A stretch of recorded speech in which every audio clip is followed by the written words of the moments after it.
I'ma make you take it all back. You ain't never gonna get me, man, I'm too fast. Call me the juice, that 40-yard dash. Always look forward, no, never look back. I just spit the truth, better listen to my facts. Get me up in the booth and I put them on a blast. When I spit the truth, they all listen to the facts. Got nothing to lose, so I put the pen to bed. That's what I do, hard work always lasts. And the pain's not an act, no, it hurts real bad. But you have to attack what you want to attract, or you're gonna look back and regret what you lack.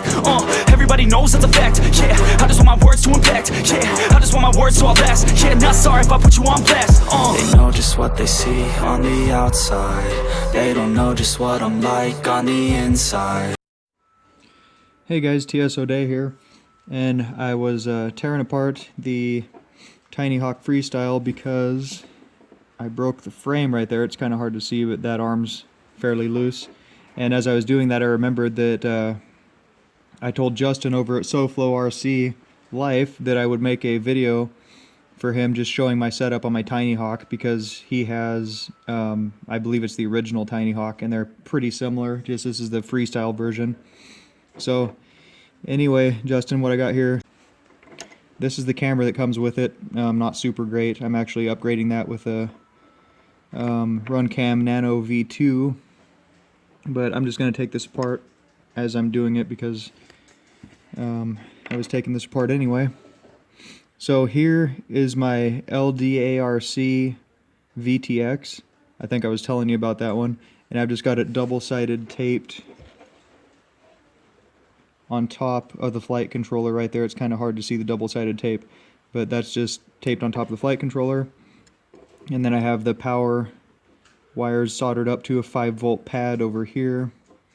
And then if I turn it over underneath, see that connector right there? And then there's a FlySky receiver underneath that piece of VHB tape.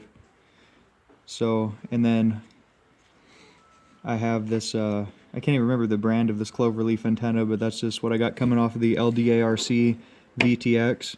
So instead of 25 milliwatt, which is what the original VTX was, I can select between 25, 50, 100, and 250 milliwatts with this transmitter, so I can get a lot more range out of it.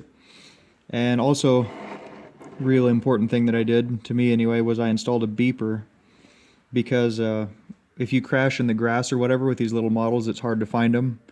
So, I mean, you have a D-shot beeper, which is default anyway, so that'll just use D-shot commands to beep your motors, and that's pretty quiet. But this beeper right here, you can hear that thing from a long ways away. I've found it in tall grass a bunch of times because of that beeper, and I just have it set up to a switch on my transmitter in Betaflight. So anyway, this is a real quick rundown. Hopefully that helps you out. Just to show you what was going on. It's really not that difficult if you want to go with a different receiver for like a FlySky or a FreeSky or anything like that. And a different VTX is pretty easy to do also. So anyway, Justin, hope that maybe helped you out in some way. I just wanted to show you my setup since we're running pretty similar quads. So, alright, thanks for watching, guys.